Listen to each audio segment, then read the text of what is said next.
Assalamualaikum warahmatullahi wabarakatuh, Sampurasun. Kali ini saya ingin berbagi pemahaman kepada Anda mengenai bencana dan konflik. Apakah bencana selalu mengakibatkan konflik? Apakah konflik selalu mengikuti adanya bencana? Apakah bencana itu selalu diikuti oleh konflik? Nah, mungkin Anda sering dengar mitos-mitos bencana yang dikembangkan oleh media. Nah, salah satu mitos yang dikembangkan oleh media adalah bahwa ketika bencana terjadi, bencana itu selalu menimbulkan konflik.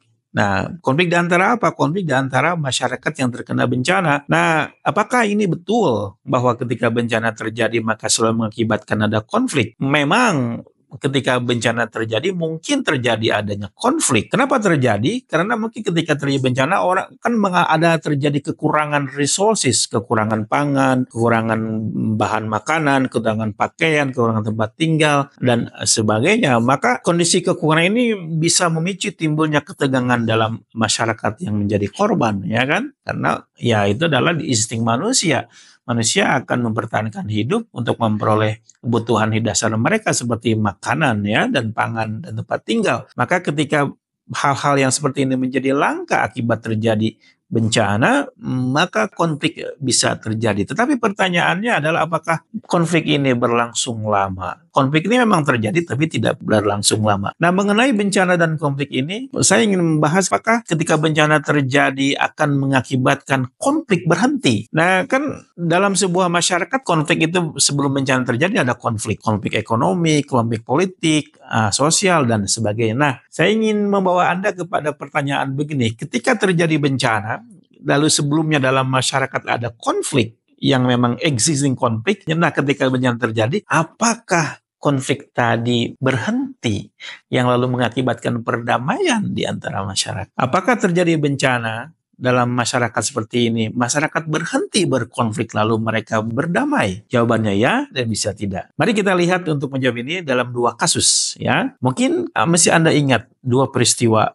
besar di Indonesia, yaitu pada tahun 2004 di akhir Desember tanggal 26 terjadi tsunami Aceh yang luar biasa yang mengakibatkan sekitar 50.000 orang meninggal dan ribuan orang luka dan kehilangan rumah dan sebagainya. Nah, peristiwa tsunami tahun 2004 ini bukan cuma terjadi di Aceh tapi juga di lautan India lainnya seperti di Sri Lanka, di Thailand dan sebagainya. Nah, ketika itu terjadi, tsunami Aceh terjadi, itu ada dua masyarakat yang sedang berkonflik di Aceh itu sendiri, yaitu konflik antara pemerintah Indonesia dan masyarakat Aceh yang tidak mau bergabung atau mengakui pemerintah Indonesia yang diwakili oleh namanya Gerakan Aceh Merdeka. Di wilayah lain yang terkena tsunami juga ada di Sri Lanka, yaitu pertarungan antara Liberation Tigers of Tamil Eelam, jadi gerakan pembebasan Tamil Eelam di Sri Lanka. Nah, yang menarik adalah dua masyarakat ini di Aceh dan di Sri Lanka ini sebelum terjadi tsunami mereka berkonflik antara GAM melawan pemerintah Indonesia Pusat dan Macan Tamil Eelam melawan pemerintah Sri Lanka Pusat. Ketika bencana terjadi, bencana tsunami ini mengakibatkan dampak yang berbeda. Padahal kedua-duanya sama kan, melawan pemerintah. Tetapi bencana ini punya dampak yang berbeda bagi masyarakat Aceh dan bagi masyarakat di Sri Lanka khususnya Tamil Eelam. Bedanya di mana? Ketika Aceh tsunami terjadi, setahun kemudian terjadi perdamaian antara Gerakan Aceh Merdeka dan pemerintah pusat. Tetapi sebaliknya di Sri Lanka tidak terjadi kesepakatan perdamaian dengan pemerintah pusat. Nah, pertanyaannya mengapa peristiwanya sama, yaitu peristiwa alam yang sama, menjadi korban yang sama, tetapi dampaknya berbeda. Yang satu menimbulkan perdamaian, yang satunya lagi tidak menimbulkan perdamaian. Kita tahu dalam kasus Aceh misalnya, Aceh itu mulai memberontak diwakili oleh Gerakan Aceh Merdeka sejak tahun 76 sampai 2005. Ya, Anda tahu sendiri Aceh ingin membebaskan dari Indonesia karena mereka kecewa dengan perlakuan pemerintah pusat terhadap mereka yang mereka anggap tidak memenuhi kepentingan-kepentingan mereka baik secara agama, sosial, dan ekonomi dan sebagainya. Padahal orang Aceh merasa punya jasa besar terhadap pemerintah pusat, tapi kemudian setelah merdeka khususnya pada masa Soeharto mereka merasa tidak diperlakukan dengan layak sebagai bangsa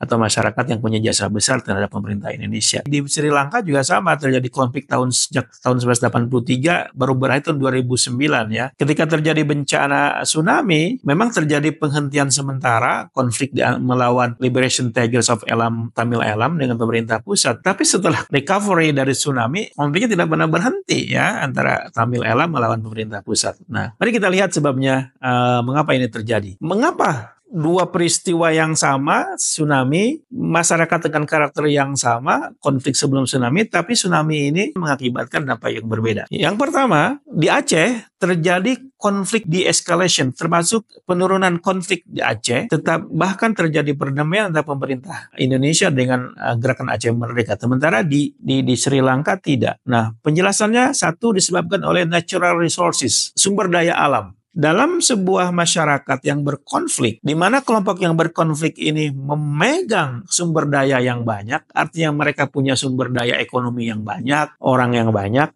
maka mereka cenderung tidak mau membuat atau perdamaian dengan pemerintah, dengan pihak lainnya. Dalam kasus Aceh, kita tahu Aceh itu memang kaya. Kekayaan alamnya, hutannya, tambang, dan sebagainya. Tetapi natural resources ini tidak dipegang oleh GAM, tapi dipegang oleh pemerintah Indonesia. Dengan bantuan tentara dan polisi yang dikirimkan ke sana. Maka orang Aceh sampai sekarang mungkin mereka tidak suka dengan tentara. Karena menganggap orang-orang tentara itu adalah penjajah mereka. Nah, ketika masa konflik itu dari 76 sampai 2004 itu, maka kekayaan alam orang Aceh dikuasai hampir sepenuhnya oleh pemerintah pusat. Maka GAM itu relatif tidak punya kekuasaan sumber daya, walaupun tanah mereka kaya. Maka mereka secara senjata mungkin tidak banyak. Ekonomi mereka lemah. Maka ketidakberdayaan ekonomi ini menjadi semacam kekurangan bagi mereka untuk selalu berperang. Sebaliknya, pada kasus Tamil Elam, mereka justru menguasai sumber daya alam, maka mereka punya kekayaan, punya senjata yang bagus, sehingga mereka ketika bencana tsunami terjadi, mereka tidak merasa harus berunding dan berdamai dengan pemerintah pusat. Alasan yang kedua, poverty, kemiskinan. Nah, kemiskinan ini menjadi faktor kedua mengapa ketika bencana terjadi, konflik berhenti. Pihak yang berkonflik, ketika mereka berada dalam kemiskinan atau di bawah garis kemiskinan, mereka lemah secara ekonomi. Sementara pemerintah kan punya segalanya, punya senjata, punya duit, dan sebagainya. Maka mereka relatif mau diajak untuk berdamai dan sebagainya. Kita tahu sampai sekarang nih Aceh ya, walaupun mendapatkan otonomi khusus seperti Papua, triliunan per tahun, tetapi Aceh sampai sekarang masih berada dalam level provinsi yang kategori miskin di Indonesia. Nah, kondisi poverty yang tinggi ini membuat GAM, khususnya GAM itu menjadi lemah. Maka ketika terjadi bencana tsunami, lalu diajak berdamai oleh pemerintah pusat untuk kembali kepada RI, mereka relatif mau ya, karena daripada susah, mungkin tsunami ini udah susah, terkena tsunami, kita miskin, tidak punya apa, ekonomi tidak pegang, sumber daya tidak pegang, terkena tsunami, korban, lalu mereka buat apa lagi untuk bisa berperang melawan. Maka ketika ada tawaran damai dari pemerintah pusat yang diinisiasi oleh ketika itu adalah Wakil Presiden Yusuf Kala, mereka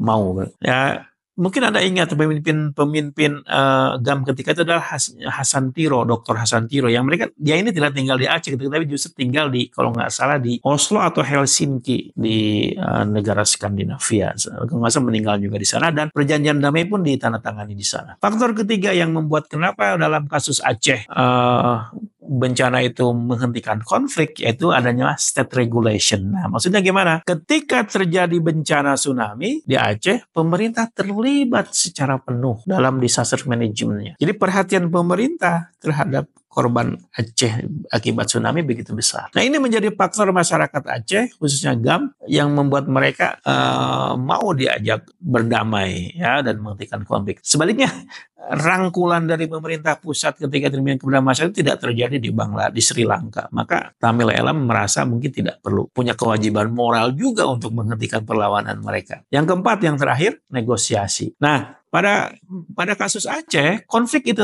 berhenti setelah tsunami terjadi karena memang pemerintah ada upaya-upaya yang sistematis, tulus untuk melakukan negosiasi. Ini GAM kembali kepada RI, menghentikan perlawanan, Yang namanya negosiasi kan sering menguntungkan, maka pemerintah diwakili oleh juru rundingnya kalau nggak salah Awaludin Jamin atau siapa saya lupa, di situ dipimpin oleh Yusuf Kala, berunding dengan pihak GAM. Nah kalau yang berunding kan harus saling menguntungkan. Apa maunya GAM, apa maunya pemerintah, itu didengar kan. Tidak boleh yang namanya negosiasi itu hanya satu pihak untung.